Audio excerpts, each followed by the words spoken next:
Right, we're going to start. So we will need a couple blankets for this practice, one block, a chair, and that might be everything. So otherwise, if you use an eye pillow, you might want that as well. And we're going to start seated for this restorative practice today. So just spend a little bit of time making those adjustments so that you really feel as balanced as you can here, as symmetrical as you can, as aligned as you can. And then spend a little time with your hands down, just kind of inviting some weight to your legs, letting your shoulders settle, and then attempting to maintain that heaviness in your legs and the settled shoulders as you join your hands together in front of your heart, looking toward your cheeks. A lot about this practice is the art of getting out of the way of ourselves. I named the practice this week Above the Weather. Sometimes we're so kind of deep into our circumstances that we feel we become our circumstances. So this practice is really about rising above to that more expansive place that's beyond the isness of our lives. And we go there by getting really quiet and still. So just take some time to observe as much as you can here about anything within and around you.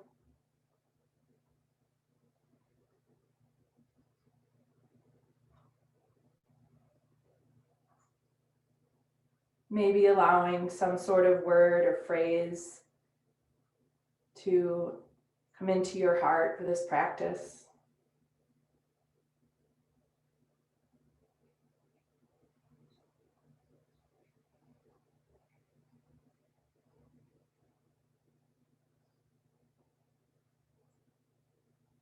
And as you're ready, bowing toward your heart, letting your hands move back to the thighs or legs, and then inhaling and letting your head rise, your eyes open. Welcome.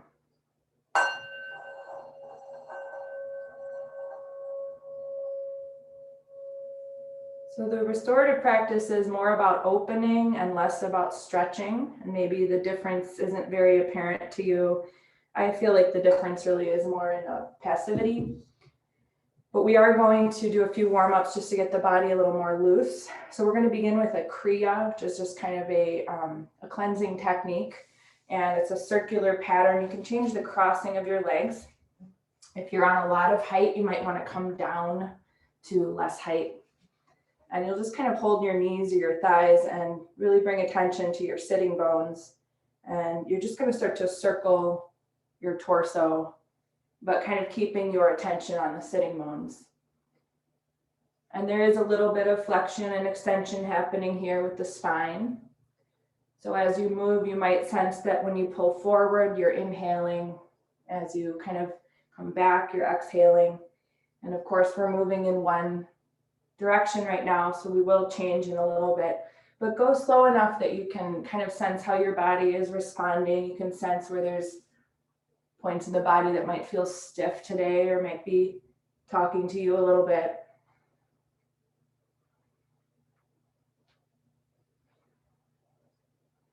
And just do a few more circles in this one direction. Don't worry about how great your range of motion is. Just try to look for that smoothness and keeping your attention.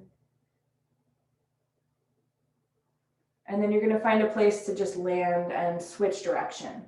And you might start smaller.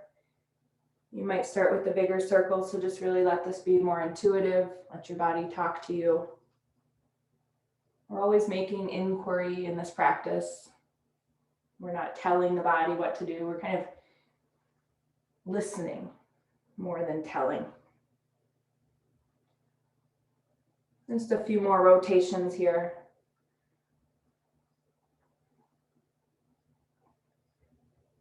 And you're going to circle your way back to center, back to upright. We're going to come into a false clap, which is kind of more intentional flexion and extension for the spine. You can just begin with your arms extended out to the sides. And as you breathe in, you're going to just kind of let the wrist fall back and the chest pull forward and the gaze float up. And as you exhale, you'll almost bring the hands together, but just kind of stop before they join. Empty all your breath. Inhale, arching, and exhale. Think about rounding from the brainstem to the tailbone. And let your breath set that natural rhythm. So again, not telling your body you have to move this quickly. Let your breath really set the natural rhythm. Staying in the forward flexion as long as you're breathing out. Staying in the little back bend as long as you're inhaling. Moving at a speed that you can stay present with. And just sensing the body as you move here.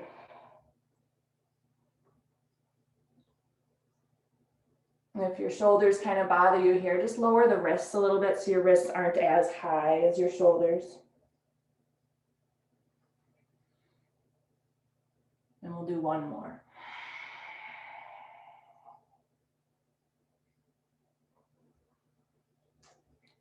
And find your way back to a nice upright position. You can lower the arms.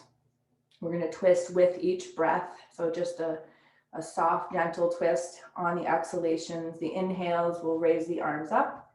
And the exhale, turn to either side and just touch down with the fingertips and empty one breath. We all move at a different speed. We all breathe at a different rhythm. So just inhale back to center and exhale to the side. Just stay to the side as long as you're breathing out. Inhaling and exhaling. Just aligning your movement with your breath flow. Abiding by the flow of your breath. And again, if your shoulders are bothering you, you don't need to do a fully elevated arm. You could do a goalpost arm, keeping your elbows kind of lower.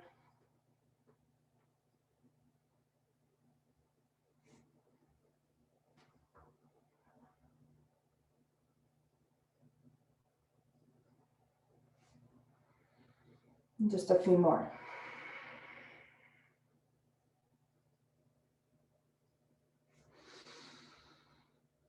And wherever you are with it, you can just finish off the next exhalation. Inhale back to center. And when you exhale, bring your hands together in front of your heart. Close your eyes and just take a few moments to notice. So drop in, come back to the breath, come back to awareness within and without. We're going to set up for Supta Baddha Konasana, but we're not going to use the strap today. We're going to use a blanket. So you can place your one blanket for your head. I'm assuming most of us like a little bit of a head support when we're reclining. The other blanket you want to fully open up. And this is a really nice way to do bound angle pose when you're on the road. But anytime, actually, it's a nice one to do even if you have all your props. So you open the blanket fully and you just kind of take the middle of it around the front ankles. And then the excess fabric, you're going to just kind of stuff up near the hips so that it creates that support that we like to have in this pose so that we don't grip in the groins or hips. So we really feel like we can open. And you'll want to scoot away from your head blanket enough that you're able to bring the flesh of the butt toward the feet. You can pull the feet as close to you as you feel ready for. And then of course, all that fabric you have at your disposal, you can build it up to meet you. So if you need a lot of support, you can just kind of stuff it around underneath the hips. If you don't need as much, you can just thin it out. Prop your arms in a way that you feel like your palms are face up, your pinkies are kind of lifting away from the floor, your chest is open. And then rock your head a few times until your chin comes closer to your chest. So you feel the back of the neck is really long. And then just become a bit more passive. Whatever energy it took to set up the pose, try to just let that go now. Of course, if there's some adjustment you need to make, you always want to listen to that. But otherwise, make sure you spend a little time letting the pose work on you rather than working on the pose the whole time. So thinking more about an opening than a stretching.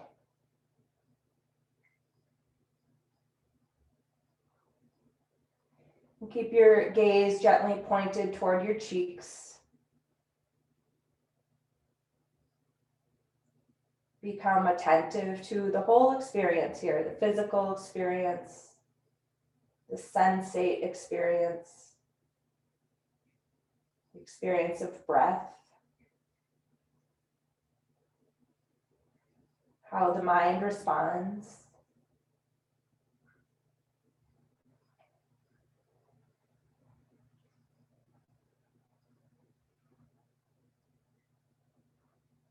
And I'm going to have you hold it for another minute. I did pick out a few short little quips from one of my favorite books, The Radiant Sutras.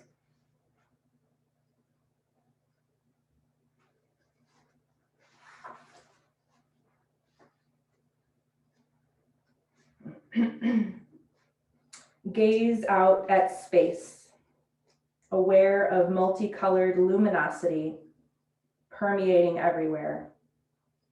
The blue sky filled with rays from the sun, the night sky dark yet crisscrossed by the light of a billion stars. How can this be? All space is the same, inside you and far away. Lose yourself in spaciousness. Come home to your true self. I'm just taking a few more moments just to feel that expansiveness that you are when we can rise above all those things in each of our lives and just sense our bigger consciousness.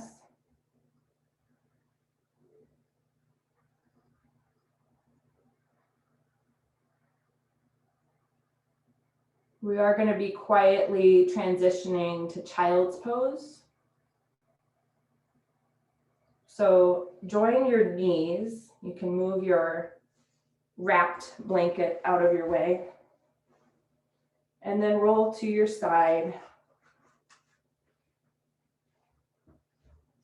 Moving into the child's pose with your knees far apart, your feet together. Taking any support you need to make it more accommodating to you, to your body, to be restful and quieting. You might tuck your hands underneath your forehead. You might extend your arms.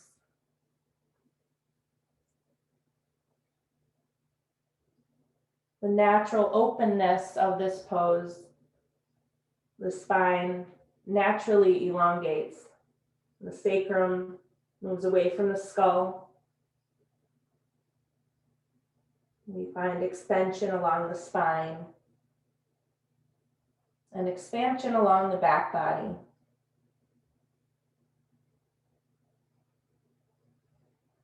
The front ankles open, the front shins.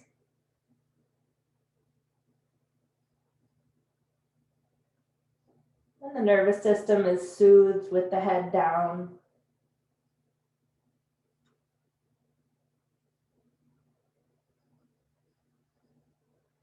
Even here in this kind of low effort pose, there's still holding back. So just running a scan throughout your body. Notice where the brakes are on, where you're not quite open yet. And oftentimes that light of awareness helps the body surrender these little contractions. And we start to open.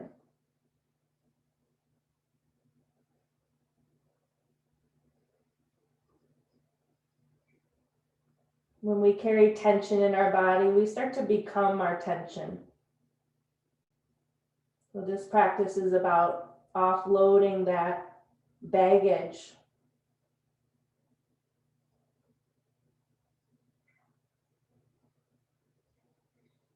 Let's take a few more moments here.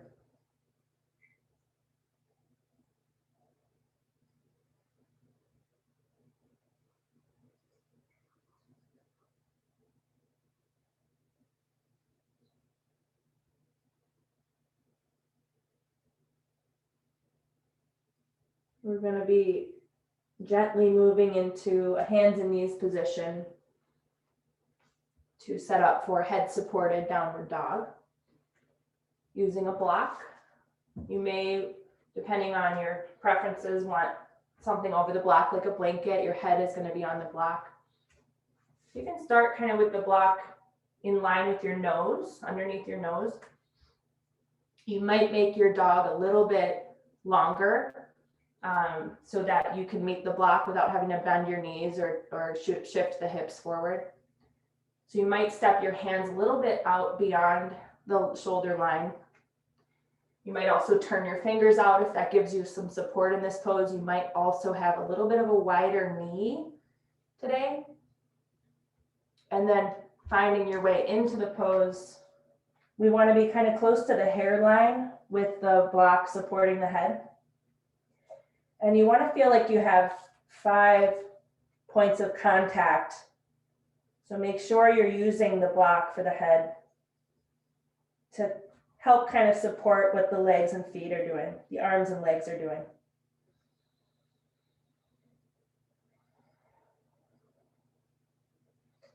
And even though the pose requires effort, see if you can turn the dial way down and just use or minimize effort. Use only what is needed, conserving your energy, finding the quieter side of the pose.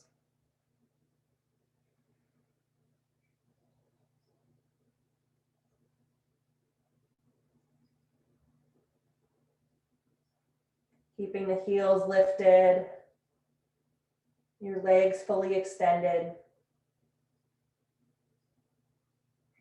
There's a softening of the internal organs here. Opening of the upper back.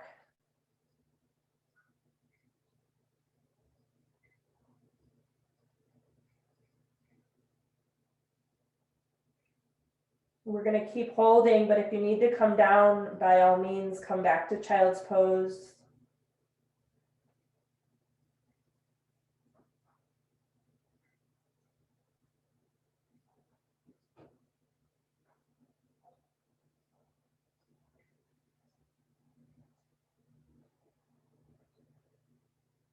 Just another 4 breaths.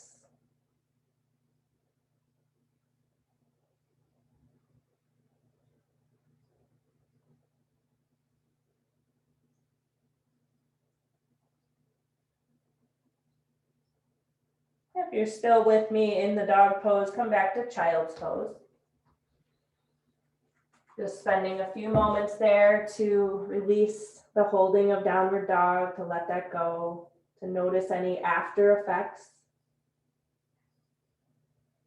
And throughout this practice, just keep working with the idea that you're cultivating a sense of quietness. It's cumulative.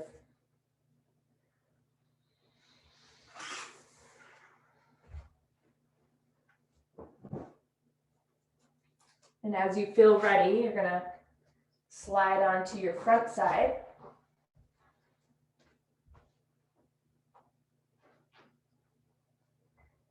Bring your feet almost to the edges of the mat. Lifting the inner thighs up and the outer thighs down, so you're centering your thighs. You're broadening the lower back. We're going to be stepping the elbows forward, taking our hands to prayer position, and then resting our forehead against our thumbs. Try to press your elbows into the floor so your shoulders are directed down. They're not climbing into your ear space. And keep just enough effort in the pelvic tilt that your lower back feels neutral, that there's no pinching quality or hyperextension. Look toward your cheeks.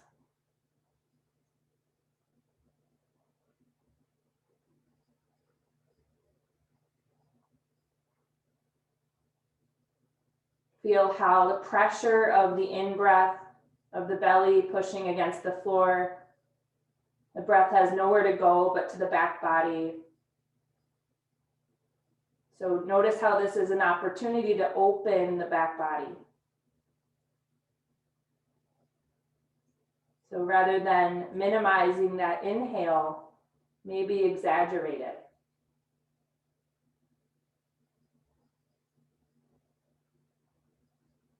Feeling the full circumference of breath.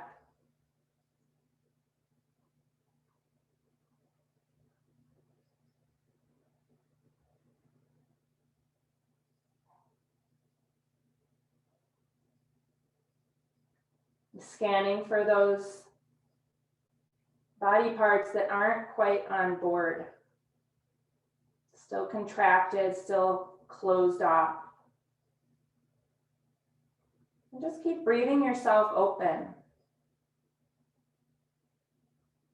We'll save the deep stretching for another practice. This is just about opening, which is oftentimes about letting go.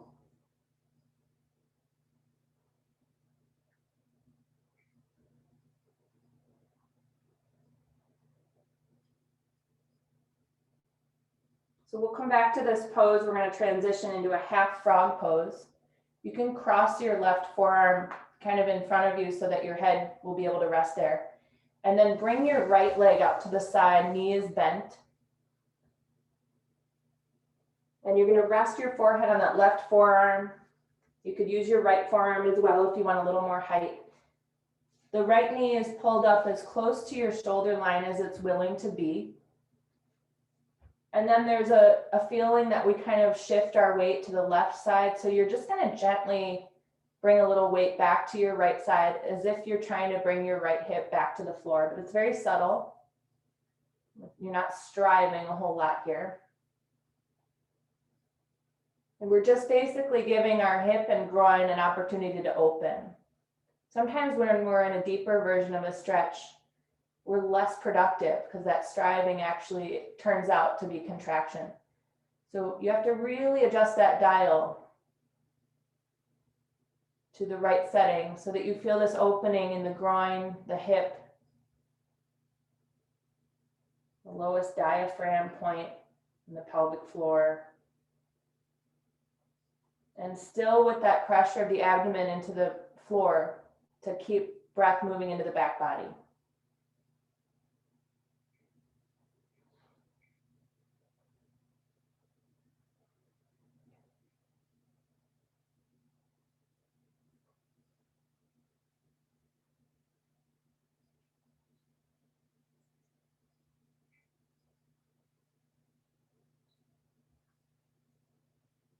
And just 3 more breaths here.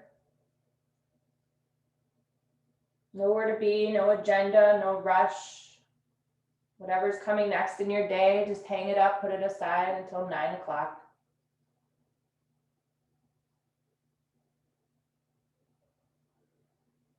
We're going to transition to a sideline twist. So you can re-extend your right leg, just move at the speed of presence. You're able to notice what that transition is like. You're going to roll to your left hip side. You might want to use your arm as a pillow. You might put something else under your head so you have a little bit of head support because the head does like to kind of rest somewhere. And then that same right leg, now that your hips are stacked, you're going to go back to your knee bend. You can place the right knee down on the floor. You might prop your right knee if you need a little bit more support there, if the floor is too far away. And just draping your right arm over your right waist, side waist or ribs. And just imagine you're peeling those ribs back to the floor. You can look up toward the ceiling. We're kind of coming into a sideline twist through a back door. So it's just a different entry point into a pose we've done many times. And as you're ready, you might unfold the right arm out to the side and fully extend it perpendicular from the trunk. You might keep your hand resting on your side waist. Sometimes the shoulder is limiting us here. And you could either keep looking up or you could start to look off to the right.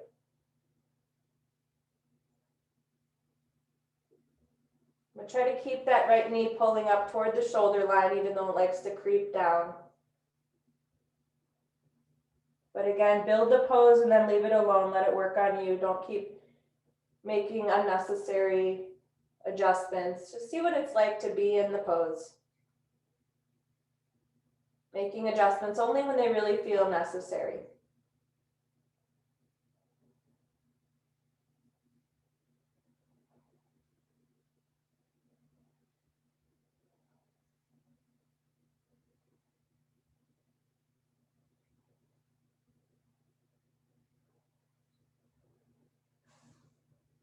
Okay, and we're going to come back onto our belly. So again, just kind of untangle yourself, moving in a conscious way. So you're very aware of how the body responds coming in and out of that. And come back to your prayer Sphinx. So wide legs, centered up thighs, elbows set forward and forehead and thumbs connecting. And enough pressure into the elbows that your shoulders know to settle. They're not confused. They're not munching on your ears. Maybe slightly dragging your elbows toward your body so that your chest can move forward. And just scan for those stuck places, maybe the thighs or buttocks. Maybe your jaw, maybe some less obvious part of the body.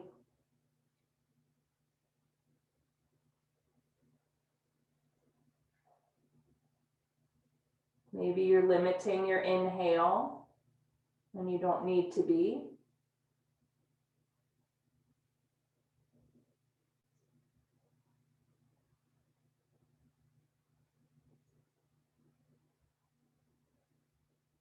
And now gently crossing the right arm in front of your body for a little support for your head. We're going to bend the left knee, taking the left knee as high as it will go.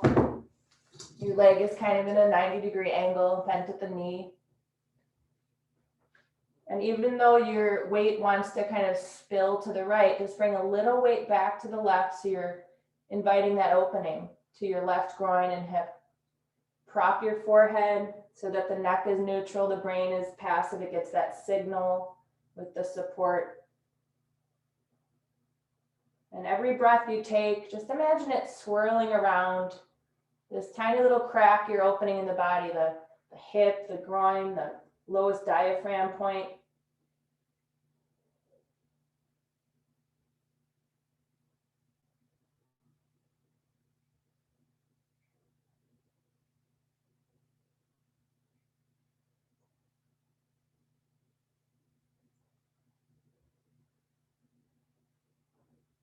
For some of us who are quite open, you could elevate the left knee, inviting a deeper opening, a wider opening.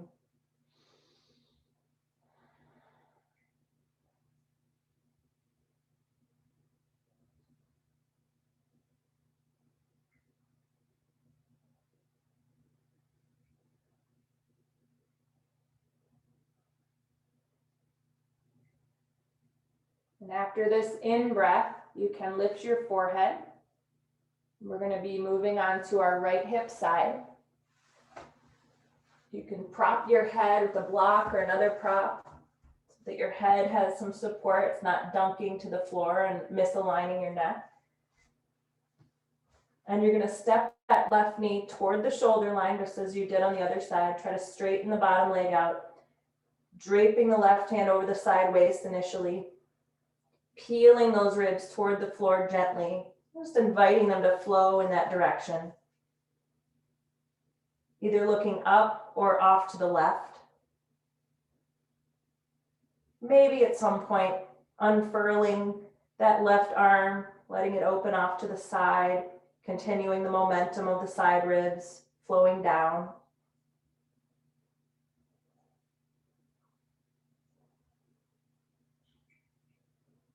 And then coming into that second stage of the pose where you're just existing in the pose.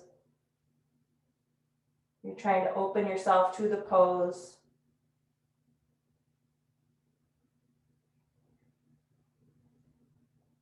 And the only effort really is seeking out those spaces that are maybe a little bit resistant.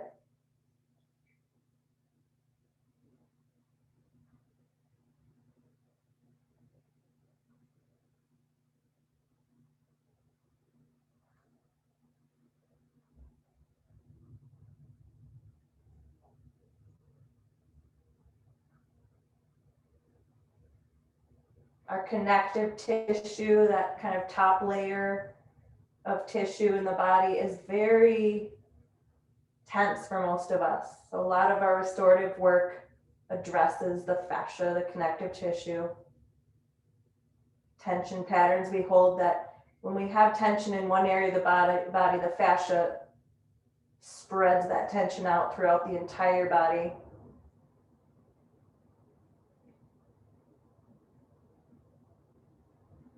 Now help yourself ease back onto your front side.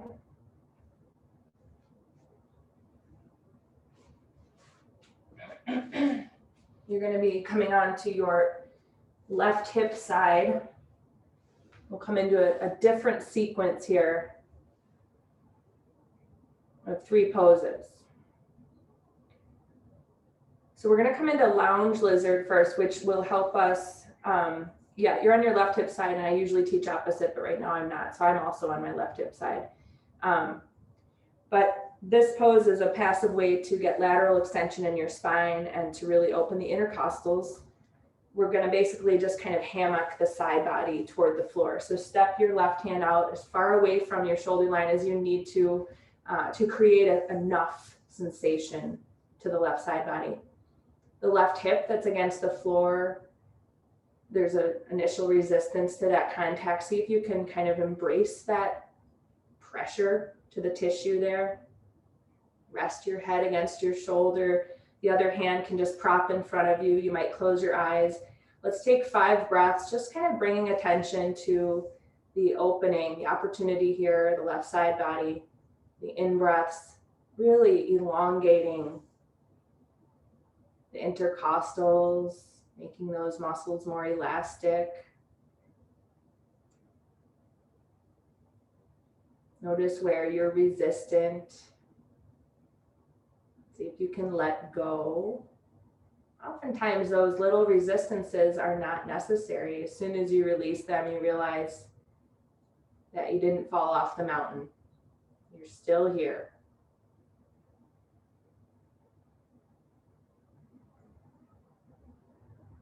Big inhales.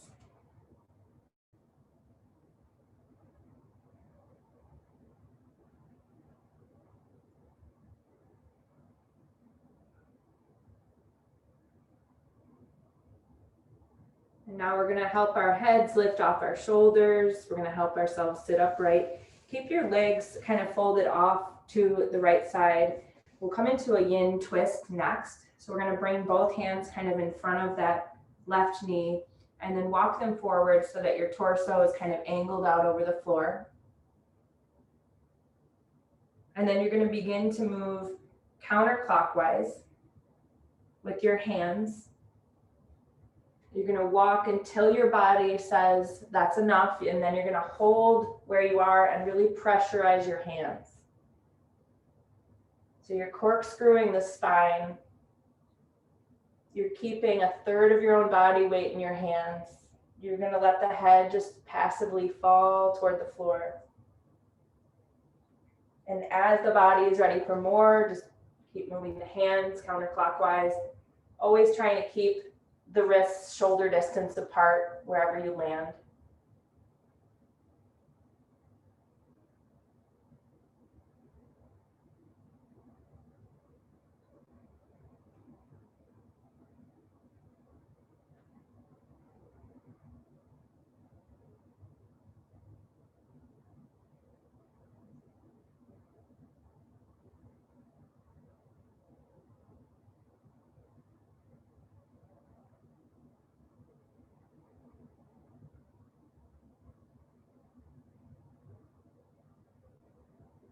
About 3 more breaths.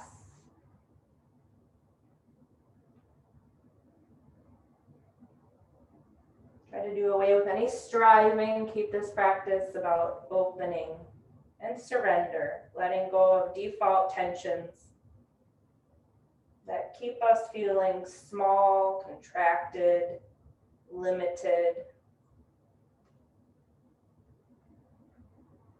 On your inhale, keeping your hands heavy, just start to unwind out of the twist, walking back around. And we're going to keep the legs as they are. We're going to come into what I call a half pigeon pose. If you have any chance of getting the head down, you might bring a block in front of you. Otherwise, you can just let your head kind of bow toward the floor. So the legs are just kind of shifted off to the side as they have been. We're going to be kind of folding forward over the left shin. And again, if you have a chance of putting the head down, you can use a block for that. Otherwise, you're just going to kind of bow the head. You can keep your hands weighted as you did for the twist. And if your body wants a little more, you can start to straighten out the right leg behind you, coming into more of the classical pigeon pose.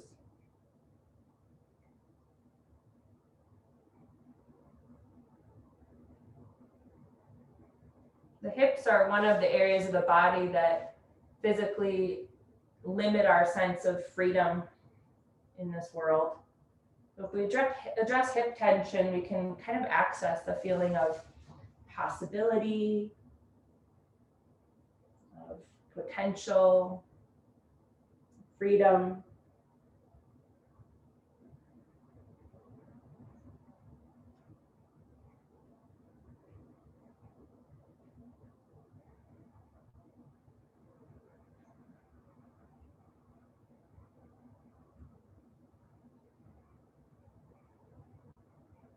So keep making it your own. We never want to feel complacent in these poses.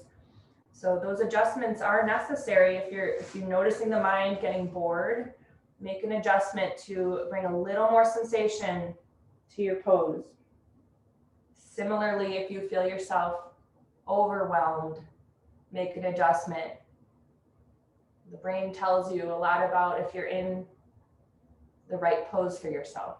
If the brain is bored or stressed, it's a sign to adjust the dial on the pose.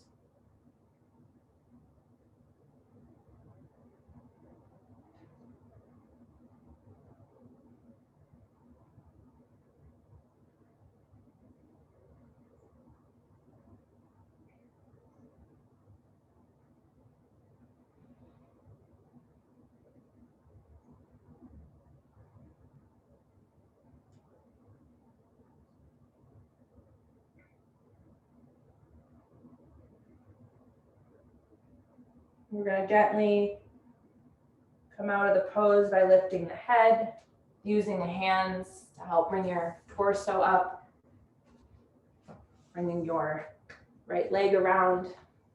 And before we do the other side of the sequence, we're going to come into a Pashimotonasana with the chair supporting the head. If you don't have a chair, you can always build up whatever medley of props you want on top of your legs to help you meet the head. And worst case scenario, your head doesn't have the touch support. You can just kind of bow the head without the head touching anything. But we're going to sit on a folded blanket, extending the legs forward. If you're using a chair, you might put something on top of the chair, like another blanket or a mat, just so you're not resting your head on metal or wood, whatever it is. Make it comfortable. And you can also add your arms as additional support on the chair. You're just going to sit forward. This isn't your deepest Pashimotonasana. This is all about resting the brain and equalizing the legs after those kind of asymmetrical poses, which can affect the knees.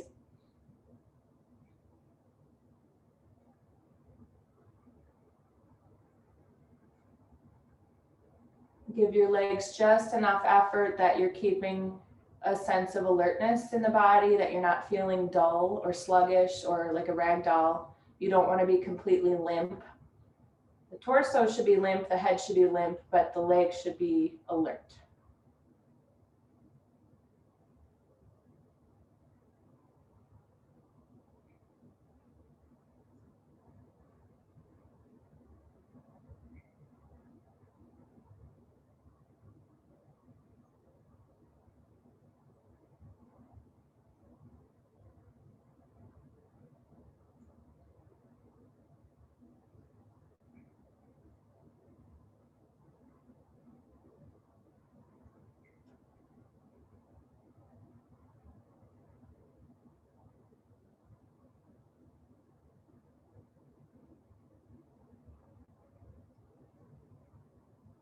There's a saying in yoga that the pose begins as soon as you want to leave it. And oftentimes in restorative practice, we can explore what happens beyond that point because we hold the poses longer. So let's just stay a few more moments, giving breath and attention to whatever the sticking points are in this pose for you.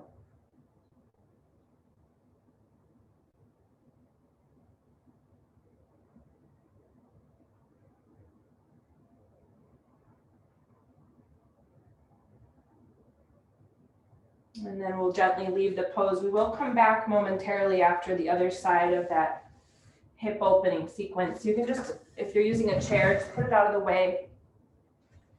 We're going to set up the sideline lounge lizard on the right hip side now. Your legs lengthened off to the left, propping up on that kind of kickstand of your right arm. You can angle it out as far as you want to get the right amount of kind of feeling of heaviness to the right side body.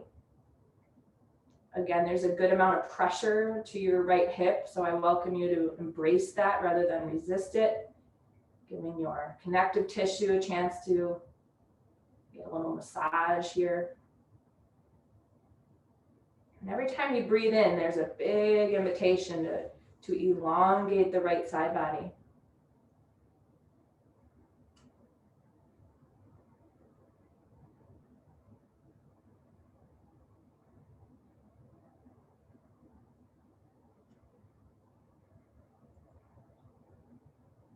Every pose is a unique container to study the self.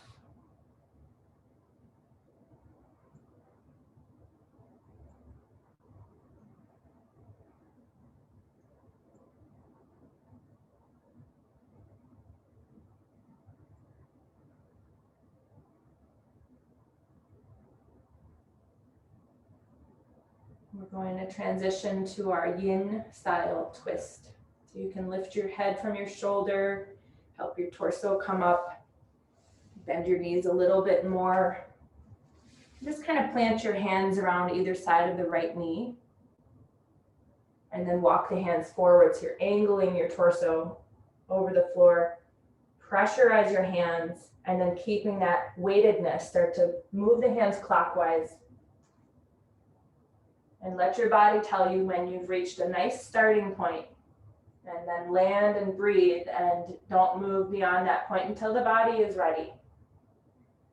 Try not to let the ego drive your practice. Let the head hang freely.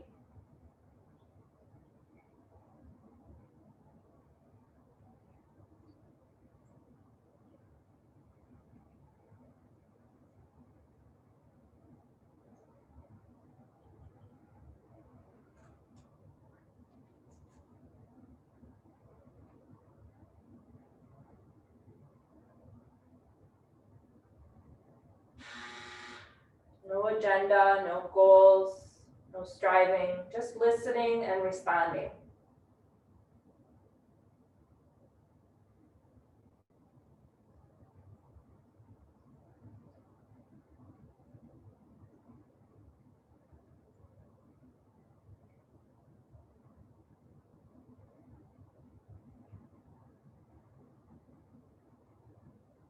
Couple more big inhales.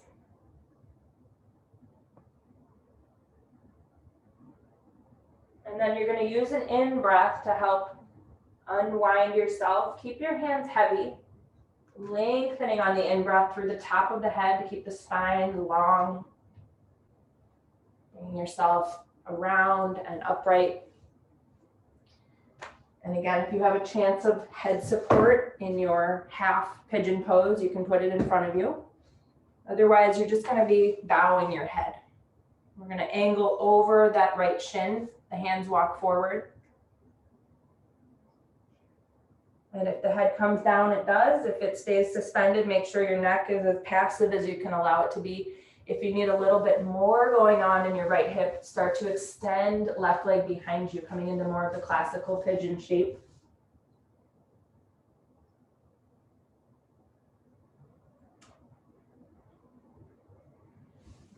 Spend as much time as you need making those finely tuned adjustments, and then make sure you settle for a couple minutes here.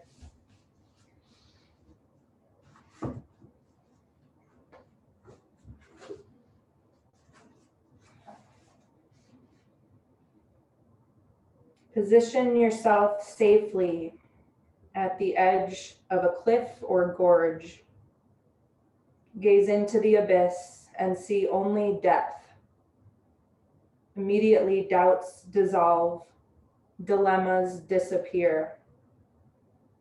Be steady as mind releases itself into its natural freedom.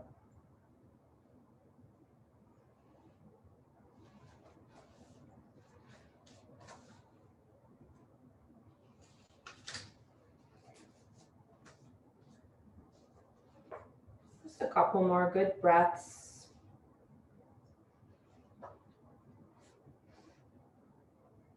Letting something go with those exhalations.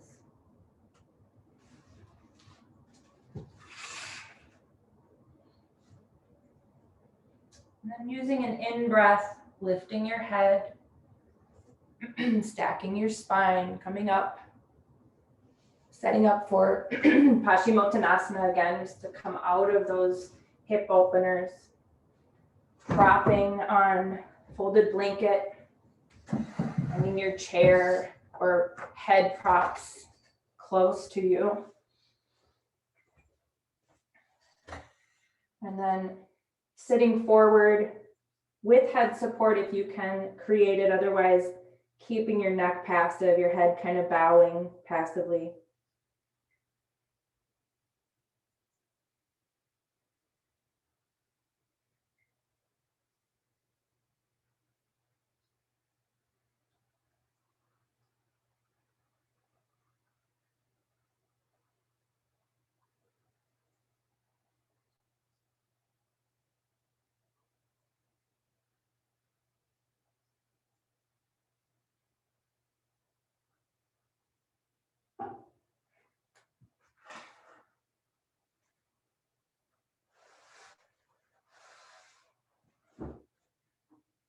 Go ahead and lift your head away from the chair, the head supports. Put the chair off to the side if you have one. We're going to come onto our backs for supported bridge. So don't place the block until you're lying down. And once you're lying down, just take the lowest horizontal plane of the block underneath the sacrum. Step your feet wide, let your knees fall toward each other, and then position your arms so that your palms face up. Your wrists are about 45 degrees from the shoulders. And tilt your chin in toward your chest.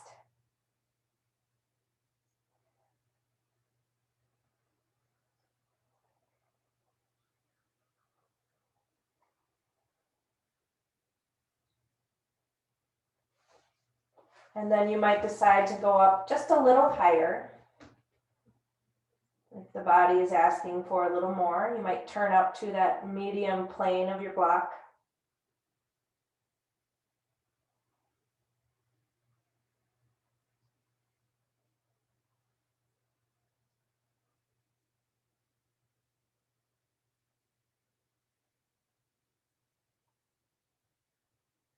Keep your eyes looking toward your cheeks.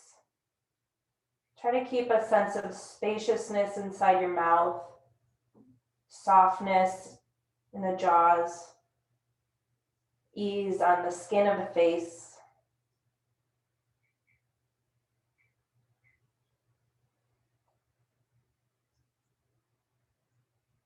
And every time you breathe in, just letting some small inwardly turned energy, some small contraction, just release it. Every time you breathe in, feel that you're expanding, you're growing bigger.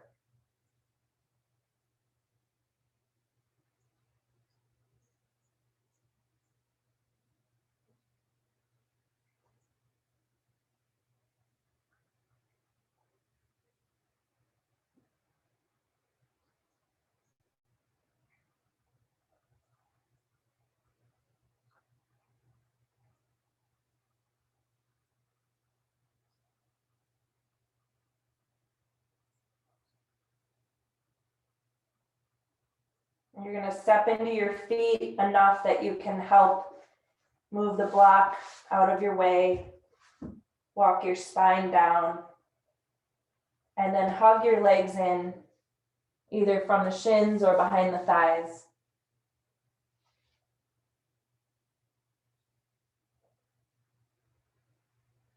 So we're going to finish the asana portion of this practice with Urdhva Pashimotonasana, which is upward facing, seated forward fold. And so we're going to use some support. If you own a bolster, that's a great support. You could run it across your mat horizontally. Otherwise, you'll want to use 1 or 2 blankets folded. And because it's hard to put these props under us when we're lying down, you're going to have to lie down on top of them so that your hips and your sacrum get that support.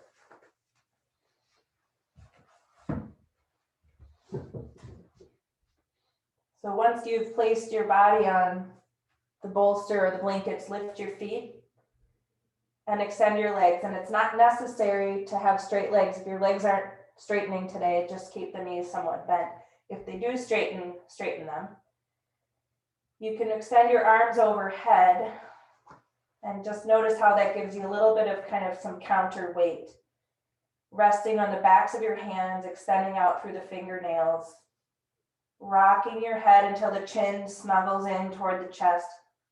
And then playing with your legs in space until you feel like you're as passive as you could be here. So you might adjust your legs a little bit so that you can find least effort.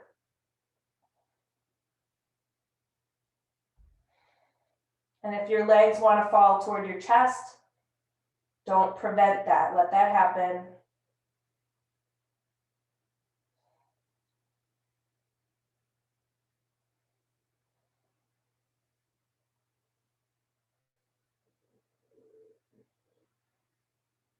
Keeping the quietness again in the face.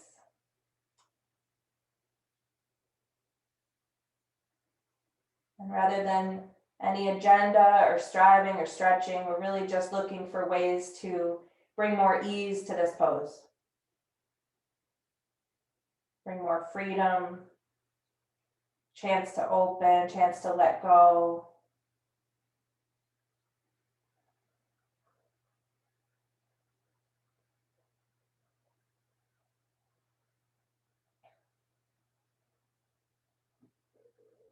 Last 5 breaths.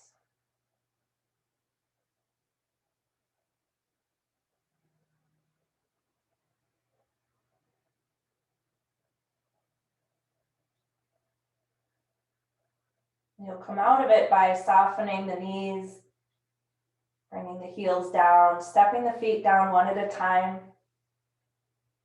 And then you can either slide toward your head side to come off your props, or if you're able to, you can roll to your side.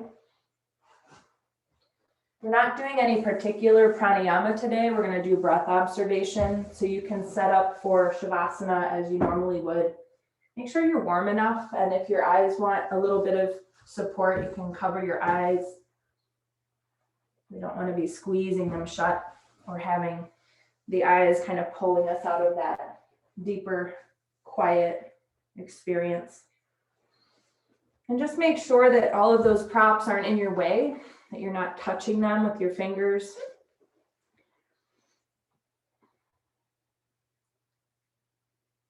And take some time just settling in.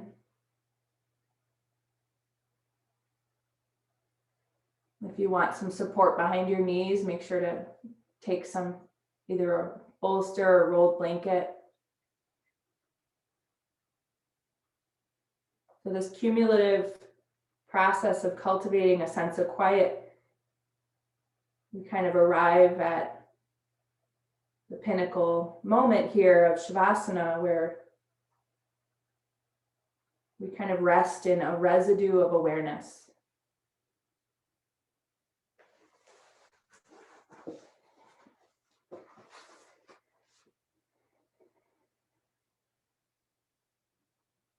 Breathing is the flow of the divine.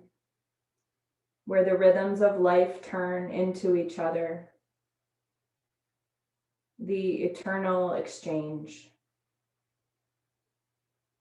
Pour one breath into the other.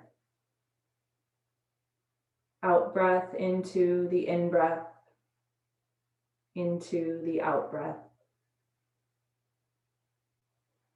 Awaken to equanimity, at peace in the play of opposites.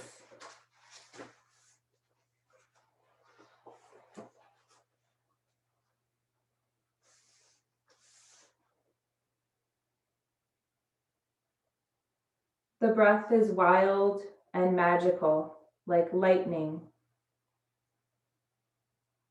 Let go of your civilized self and welcome your wildness, your storms.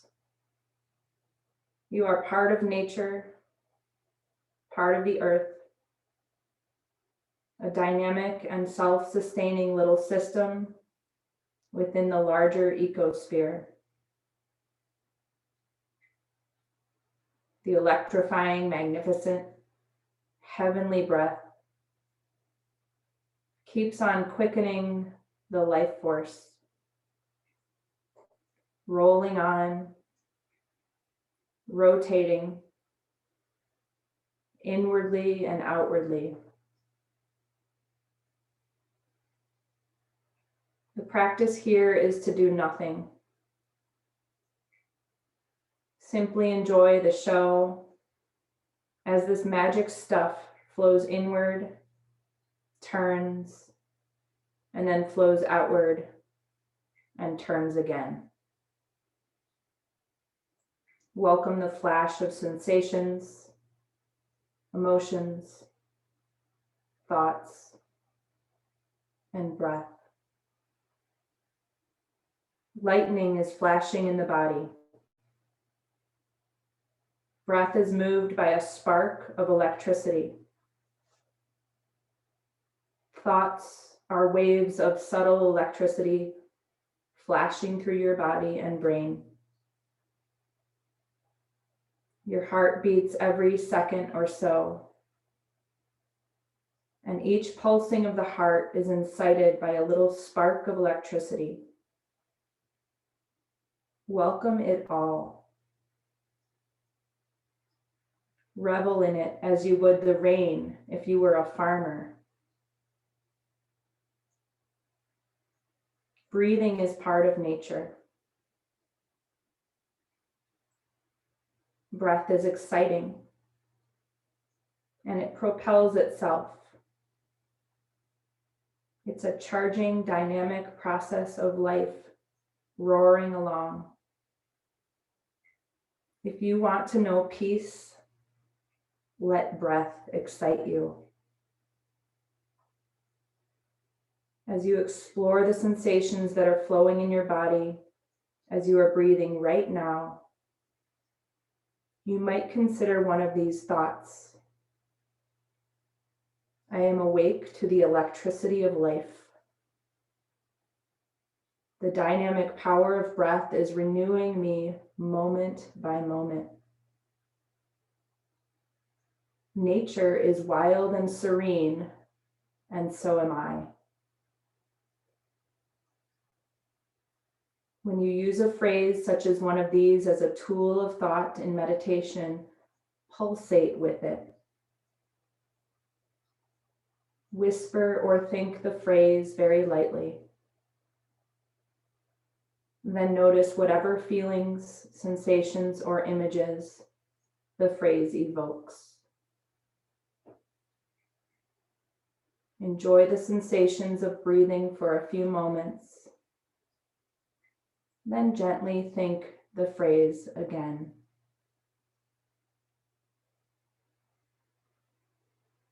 Welcome all random thoughts and don't judge your experience.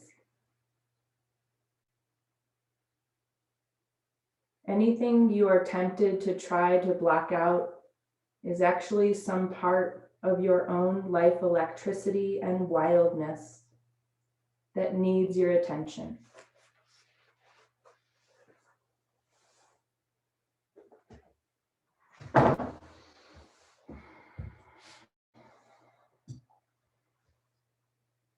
enjoy a few deeper breaths now, inhaling, just kind of spreading attention through the entire landscape of your body, exhaling in the same way.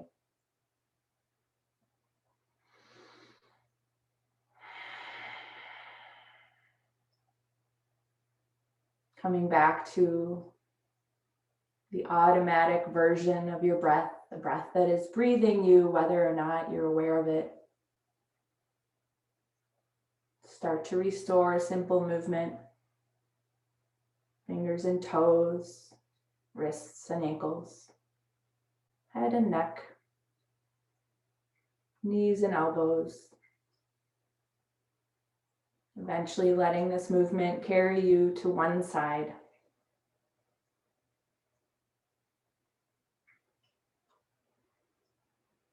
And when you feel ready, let the sideline position move to seated, finding your way there with least amount of effort. And once you're seated, sitting up tall with the hands meeting in front of the heart. Just taking a few moments to acknowledge the effects of this practice. Effects that will last for hours into our day now. Let's take a deep breath in through the nose and let it go. From the place within me that I know to be divine, I honor that place within each of you. Namaste.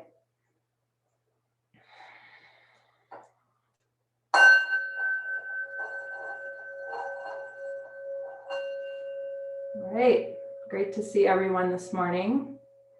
Happy Monday, and I look forward to seeing some of you back on Friday. All of you, come back.